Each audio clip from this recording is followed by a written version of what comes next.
Banswara news channel पर आज anchor की दुनिया की मल्लिका कहो या राजकुमारी, आज आप आए, आपका स्वागत है। तो आप वैसे परिचय की तो मोहताज नहीं है, मगर फिर भी हमारे दर्शकों को आप अपना परिचय दे दें। अच्छा किया आपने मेरा परिचय पूछ लिया, क्योंकि दर्शक ज़रूर ये जानना चाहेंगे। मैं डॉक्टर ज्योति जोशी हूँ और पेशे से डॉक्टर नहीं हूँ, लेकिन मैं राजस्थान सरकार में अधिकारी के पद से पिछले साल ही सेवानिवृत्त हुई हूँ। जयपुर में रहती हूँ, तो उद्घोषणा करना या उद्घोषक के रूप में अपनी सेवाएं देना, अपने दायित्व निभाना, राजस्थान सरकार के सभी कार्यक्रमों का, महत्वपूर्ण कार्यक्रमों का संचालन का दायित्व, उद्घोषणा का दायित्व मुझे मिलता है। पिछले 25 सालों से मैं इस दायित्व को निभा रही हूँ। बीएन बांसवाड़ा न्यूज में आपका स्वागत है और मैं हूँ आपके साथ आज प्रेरणा उपाध्याय। तो चलिए आज एक खास मुलाकात करते हैं। स्वर की एक दुनिया होती है जिसमें शब्द नहीं, भाव गूंजते हैं। शब्दों को सिर्फ पढ़ा नहीं, जिया भी जाता है। और जब कोई अनाउंसर मंच पर बोलती है तो लगता है जैसे आत्मा तक बात पहुंच रही हो। आज हम बात करेंगे उसी आवाज़ की जिसमें अनगिनत राष्ट्रीय मंचों को गरिमा दी है, जो माइक के पीछे होती है लेकिन दिलों के पास। आइए स्वागत करते हैं डॉक्टर ज्योति जोशी मैडम का। मैम, आपका बीएन बांसवाड़ा न्यूज़ में स्वागत है। नमस्कार मैम, सबसे पहले हमारे दर्शकों की तरफ से मैं आपको एक सवाल करती हूँ कि अनाउंसिंग की शुरुआत आपने जब एंकरिंग की दुनिया में आप आई, तो ये प्रेरणा आपने पहली बार माइक के सामने कब संभाला माइक? क्या उस पल को आज भी याद करती है? ये एक बहुत लंबी कहानी है। एक्चुअली माइक तो बहुत ऐसे छोटे छोटे मौके आए और तब संभाला था, क्योंकि जब मैं 11वीं क्लास में पढ़ती थी तभी मैं आकाशवाणी में कैजुअल अनाउंसर का शौक था और आकाशवाणी जाया करती थी।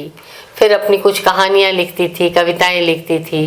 तो आकाशवाणी की उद्घोषणा कार्य बिल्कुल अलग होता है। जी हाँ। और अब जिस तरह का काम मैं कर रही हूँ, जी हाँ, जहाँ हजारों, 50,000, 60,000, 1 लाख की जब भीड़ होती है, ऐसा वाला कार्यक्रम जब उद्घोषणा करना होता है तो बिल्कुल अलग होता है।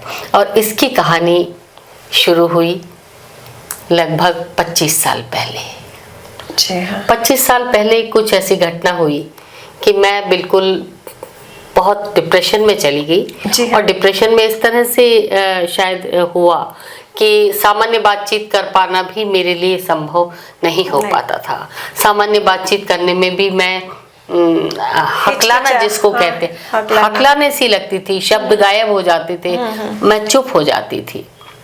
एक ऐसा मौका आया कि स्वाधीनता दिवस का राज्य स्तरीय समारोह करने का मौका मेरे पास आया। और मैं जब यहाँ जयपुर आई, उसे प्रूव करने के लिए मैंने बहुत मेहनत की। उसको अपने आप को साबित करने के लिए मैंने घंटों घंटों उसके लिए मेहनत की। और वो पहला प्रोग्राम जब बहुत सुपर हिट गया, उसके बाद शायद मैंने पीछे मुड़कर नहीं देखा। तो उस समय जब आपने माइक पे आप बैठी, तब लगा था आपको कि जैसे आज आपकी आवाज़ एक पहचान बन गई है? तो उस समय आपने सोचा था कि मैं आज इस मुकाम पर होंगी? बिल्कुल नहीं सोचा था, कभी नहीं सोचा था। और आज भी देखकर मुझे विश्वास नहीं होता कि ये वो मैं हूँ। तो मैम, मंच के पीछे की कहानियाँ, जैसे मंच के ऊपर आप खड़ी है, स्टेज पे आप खड़ी है, आपका प्रोग्राम चल रहा है, कभी कभी कोई ऐसा पल आया जब आपको शब्द नहीं मिला हो, रुक गई हो, उस पर आपकी भावनाएं हावी हो गई हो, जैसे कोई ऐसी कोई घटना हुई हो? ऐसे मौके एक उद्घोषक के जीवन में आते रहते हैं। और शायद मैं इस घटना का जिक्र करूं। जी हाँ। उस समय वसुंधरा जी मुख्यमंत्री थी। हाँ। और राज्य स्तरीय स्वाधीनता दिवस और गणतंत्र दिवस के जो समारोह हुआ करते हैं, जी हाँ। वो बहुत कलाकारों की बहुत कद्र करती थी। तो उस समय वो हमेशा अलग अलग संभाग में जयपुर राजधानी राजस्थान की ना करके अलग अलग जगह उन कार्यक्रमों को अलग-अलग करवाया जिलों करती में। थी, अलग अलग जी, संभाग में। संभाग जिलों में में। तो संभव नहीं, हाँ, संभाग में क्योंकि काफी बड़ा राज्य स्तरीय समारोह होता है। और वो समारोह हो रहा था कोटा में, स्वाधीनता दिवस का राज्य स्तरीय समारोह था। जी हाँ। और उस समय बहुत ज्यादा उसमें कुछ मोटरसाइकिल पे जो बाइक के करतब दिखाते, कमांडो जो हैरत अंगेज कारनामे दिखाते जी हैं, हाँ। और घुड़सवारी का प्रदर्शन होता था, जो राजस्थान के पुलिस के घुड़सवार हैं, जी हाँ। घुड़सवारी के हैरत अंगेज कारनामे, डॉग शो होता था, बहुत सारी चीजें उसमें होती थी। और करीब एक हफ्ते पहले से हम लोग वहाँ उस अभ्यास के लिए चले जाते थे। जी हाँ। मेरे साथ उस समय कोटा के एक उद्घोषक हुआ करते थे, जो को अनाउंसर हुआ करते थे, जी हाँ। गोपाल सोनी। जी। एक हफ्ते से हम लोग उसका अभ्यास कर रहे थे। रोज वहाँ अभ्यास होता था, पुलिस की परेड होती थी। जब फाइनल जिस दिन शो हो रहा था, हाँ। 15 अगस्त का जो राज्य स्तरीय समारोह हो रहा था, जब घुड़सवारी का प्रदर्शन होना था, तो जो उनके कैप्टन था, जो बहुत ही दक्ष था और इतने दिनों से कई करतब वो घुड़सवारी पे कर रहे थे, जैसे ही वो घुड़सवार वहां से आता है, मंच के सामने आता है और घोड़े की टांग मुड़ जाती है और वो लड़खड़ाकर पूरे मंच पर लाइव शो जा रहा लाइव शो, था हाँ। और वो नीचे गिर गया। जैसे ही वो नीचे गिर गया तो घबरा गए सभी लोग। जी हाँ। बाद में काफी उसको डैमेज हुआ। उस समय एक बार बिल्कुल बोलती बंद हो गई कि ये क्या हो गया।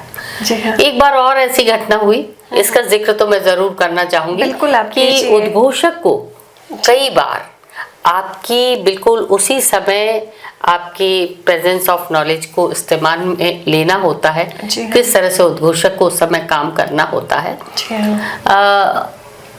बाइक पे 11 बाइक पे कमांडोज एक पिरामिड बनाते हैं, बहुत तरह के शोज करते हैं और सलामी देते हैं, कई तरह के शो होते हैं। वो बाइक के जो डेयर डेविल शो हो रहा था और कमांडोज अपनी वो दे रहे थे। उसमें एक शो होता है जिसमें मैदान पर बिल्कुल खाली करवा दिया जाता है। मैदान में 2 बाइक सवार उधर से आते हैं, 2 इधर से आते हैं, चारों कोनों से 2-2 बाइक सवार आते हैं और बिल्कुल 1 इंच की दूरी भी बहुत ज्यादा कह लें, इतनी दूरी से एक दूसरे को ऐसे इस तरह से क्रॉस होते हैं, बिल्कुल क्रॉस हो जाते हैं और बहुत स्पीड से वो आते हैं। वो शो जब फाइनल शो वहां चल रहा था, गणतंत्र दिवस का समारोह था। जी। उस समय भी वसुंधरा जी थी मुख्यमंत्री और वो शो चल रहा था, गवर्नर भी वहीं बैठे हुए थे। जैसे ही वो निकलते हैं और मैं और मेरे जो साथी उद्घोषक हैं वो बारी बारी से उसका उद्घोषणा कर रहे थे। उस वक्त बारी मेरे साथी उद्घोषक की थी, माइक उनके हाथ में था और जैसे ही वो बाइक क्रॉस होती है तो टक्कर और ऊपर उछल कर और सारे बाइक सवार, वो जो बाइक मेन बाइक का सवार था, उछल कर नीचे। गवर्नर बैठे हैं, मुख्यमंत्री बैठी हैं, पूरा टीवी पर कई चैनल पे लाइव शो जा रहा है। लोगों को लगा कि अब ये जिंदगी नहीं बच सकती और वो वहां पर सबकी सांसें थम गई। और मेरे साथ जो साथी उद्घोषक थे वो बड़े जोशीले, उनकी बहुत अच्छी आवाज है, बहुत बड़े बड़े फंक्शंस वो करते हैं। अमिताभ बच्चन से लेके लता मंगेशकर तक के उन्होंने प्रोग्राम किए हैं, महाराणा मेवाड़ फाउंडेशन के ऐसे प्रोग्राम। वो इतनी जोशीली आवाज में बोल रहे थे और वो एकदम चुप। जैसे वो चुप हो गए तो पिन ड्रॉप साइलेंस पूरे मैदान में, जहाँ हजारों दर्शक खचाखच भरे हुए पूरे मैदान में एकदम शांति से सांसें थम गई। तुरंत सांसें थम गई। तुरंत स्ट्रेचर आई, उस जवान को उस पे डाला और उसको मैदान से ले गए। पर चूंकि वो शो लाइव जा रहा था और गवर्नर बैठे थे, प्रोटोकॉल के तहत वो वैक्यूम नहीं होना चाहिए। बिल्कुल। जो मेरे साथी उद्घोषक थे वो एकदम चुप हो गए। मैंने अनायास उनके हाथ से माइक लिया और अंदर से अपने साहस को भरा, जबकि मेरा गला यहाँ तक भर आया था। वो वीडियोस आज भी है कि रोते रोते मैं उस अनाउंसमेंट को कर रही हूँ, उस उद्घोषणा को कर रही हूँ कि जो हमारे जवान होते हैं और इस तरह की घटना जो हो जाती है, जोश और दबंगई इनके खून में शामिल होता है, ये होता है, इस तरह की बातें करके मैंने पब्लिक को इंगेज किया। और उसके बाद मैंने गोपाल जी को माइक दे दिया। कुछ समय बाद मुझे लगा कि अब सब लोगों का मन खराब हो गया, जो लोग इतने उत्साह से राज्य स्तरीय गणतंत्र दिवस समारोह को देखने आए हैं। और यहाँ पे मैंने तुरंत अपनी बुद्धि का इस्तेमाल करते हुए फिर माइक लिया और मैंने कहा अभी अभी जो जवान यहाँ आपने देखा था, जो दुर्घटना हुई थी, मुझे खबर मिली है कि वो बिल्कुल सही सलामत है, उसे कुछ भी नहीं हुआ, जबकि उससे बहुत चोटिल हुआ था, बहुत ज्यादा दुर्घटना से वो घायल हो गया था।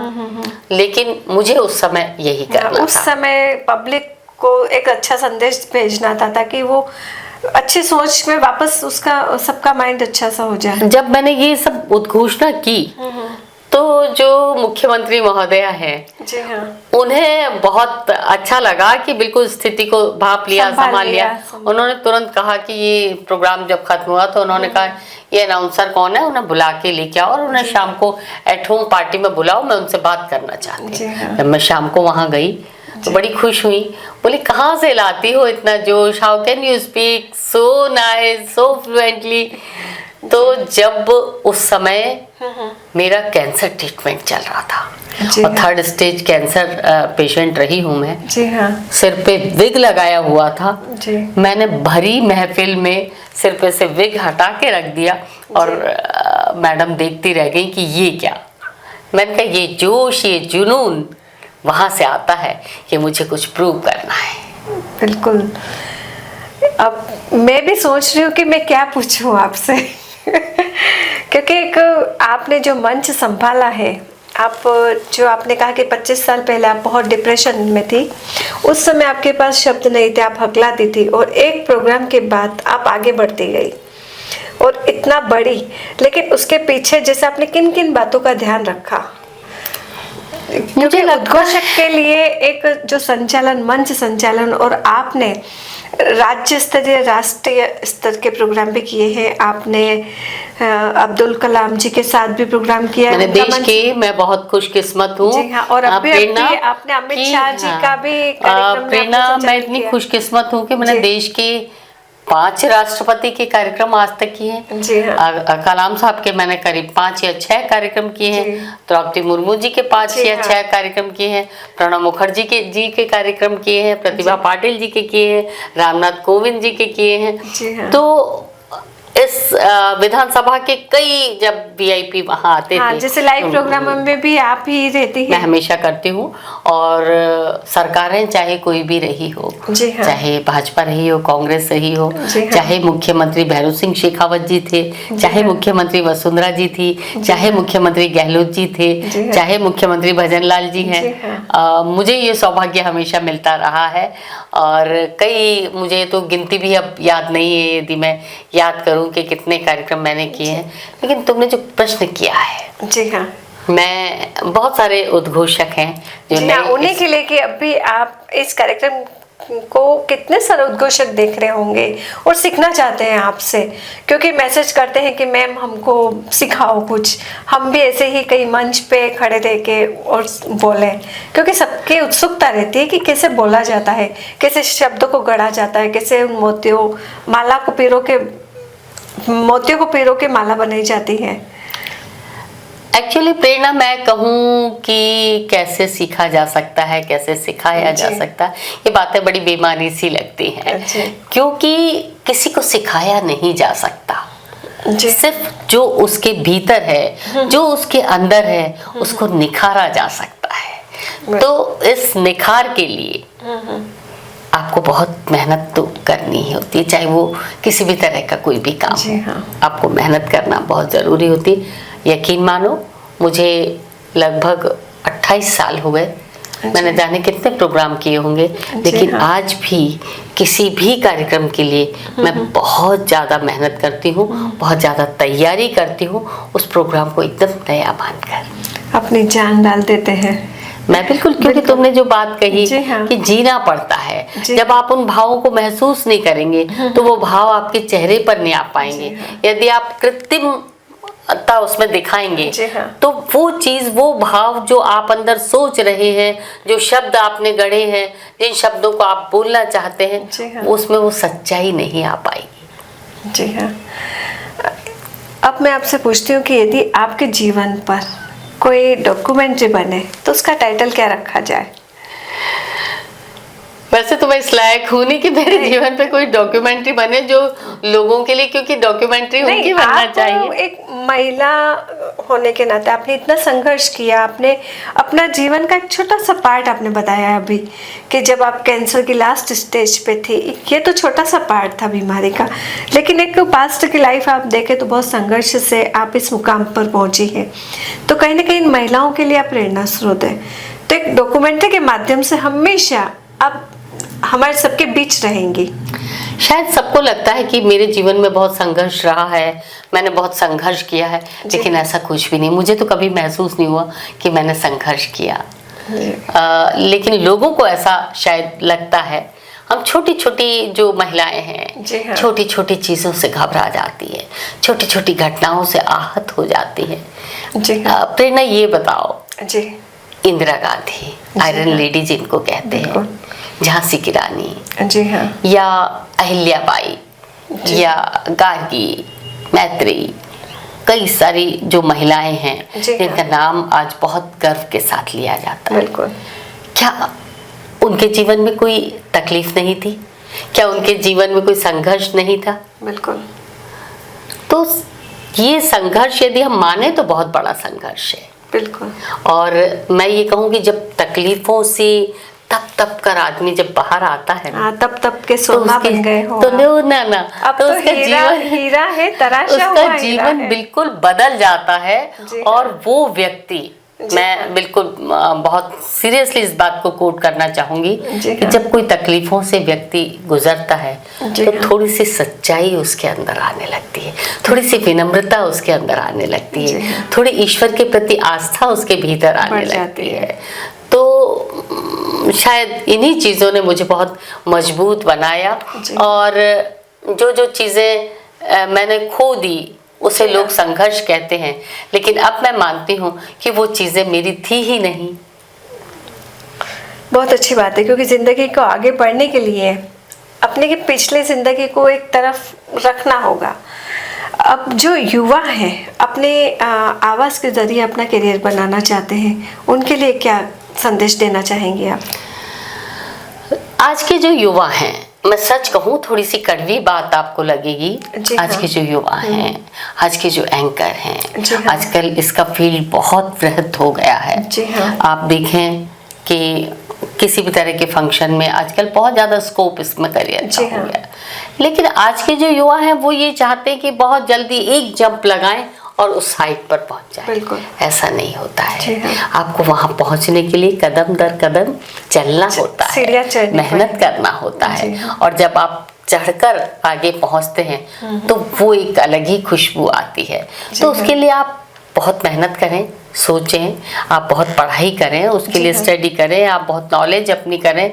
सिर्फ एंकर का मतलब ये नहीं कि वो रटे रटाए धां धूं जो स्टेज पे होती है आजकल, वो चीज़, उसके लिए आपको बहुत मेहनत करनी, उसके लिए आपको बहुत नॉलेज जुटानी पड़ती है।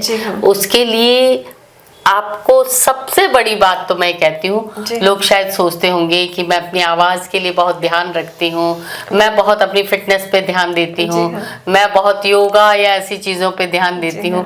करना चाहिए, मैं उसके लिए मना नहीं कर, लेकिन सच पूछो तो मेरी ज़िंदगी में ऐसा कुछ भी डिसिप्लिन नहीं है।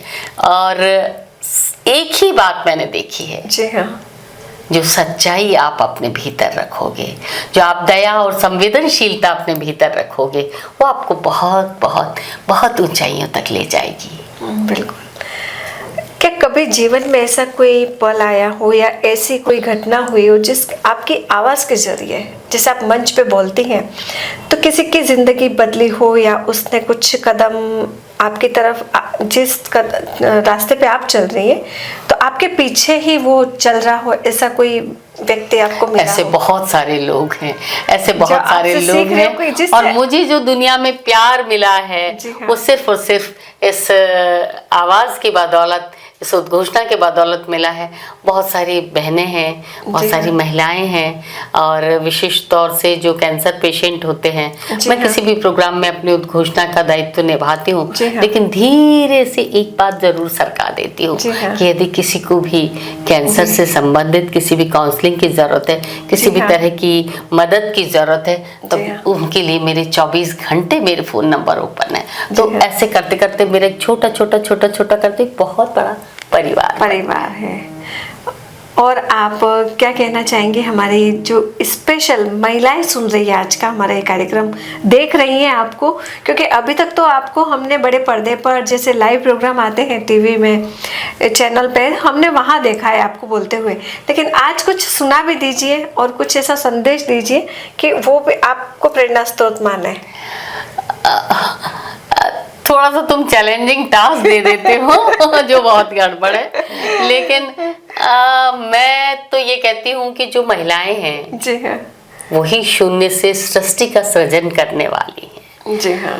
तो ये जो महिलाएं हैं, जो औरतें हैं, किसी ने बहुत खूब कहा है कि तुलसी पीपल आंवला और केल समान, तुलसी और पीपल और आंवला और केला, इसको हमारी हिंदू माइथोलॉजी में, हिंदू संस्कृति में बहुत ही महत्वपूर्ण स्थान दिया गया है।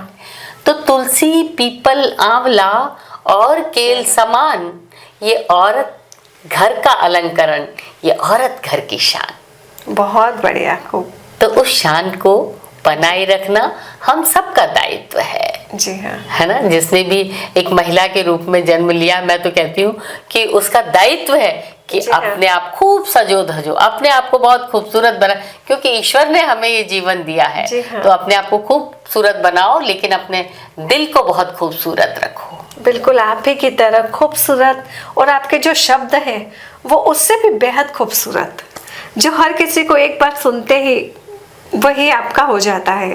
और हमारे जो युवा हैं, हाँ। जो इस फील्ड में जाना चाहते हैं, हाँ। मैं उन्हें कहती हूँ बार बार, जो आप सोचते हैं जिन लोगों को, लेकिन कॉपी किसी की मत करो। जी हाँ। आप अपनी ओरिजिनलिटी बना के रखो। तो उन्हें सुनो, देखो, हाँ। लेकिन बहुत मेहनत करो। अपने आप को आईने के सामने रख रख कर अभ्यास करो। और उद्घोषणा ही सब कुछ नहीं होती है कि आपने कुछ स्क्रिप्ट लिख ली और आप जाकर उसको बोलाए। उसके पहले की जो आपकी एंट्री कैसी होना चाहिए, आपके वेशभूषा कैसे होना चाहिए, आपका हाव भाव कैसे होना चाहिए, क्या चीज़ें, क्या कंटेंट उसमें होना चाहिए, सब्जेक्ट क्या है उस प्रोग्राम का, वो सारी चीज़ों को जानकर ही आप इस फील्ड में आए।